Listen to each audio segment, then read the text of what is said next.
In just 1 week from today, Democratic Socialist Zohran Mamdani will officially be sworn in as the mayor of America's largest city and the financial capital of the world. Mamdani was also allowed to pick any authorized official to do the honor of swearing him in, and he chose fellow Democratic Socialist Bernie Sanders, who shares his anti-capitalist agenda.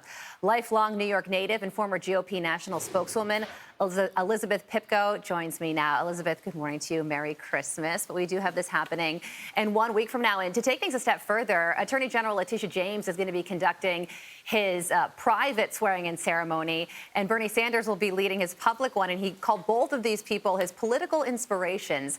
So with that in mind, what can New York expect in this new socialist era?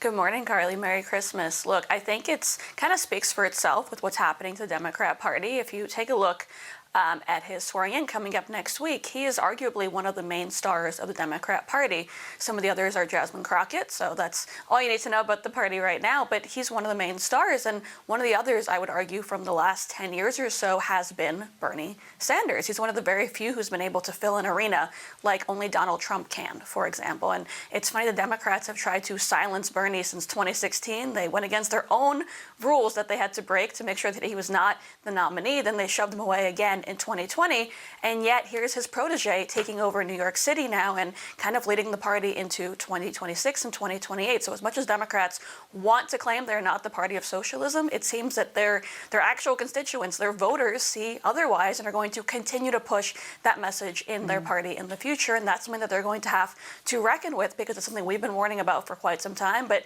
it seems they didn't want to listen. Well, you mentioned President Trump, and Zohran Mamdani did meet with President Trump at the White House. What do you expect their relationship to be during their respective times in office?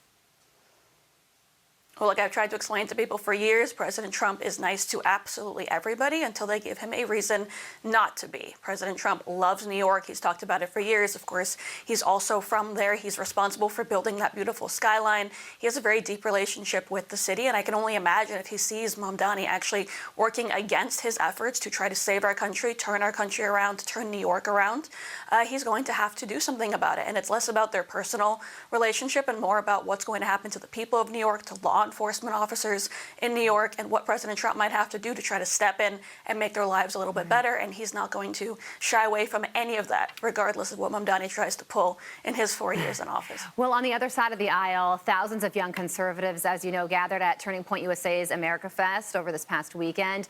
And their clear pick to lead the party in 2028 is undeniably J.D. Vance. So what do you think about that?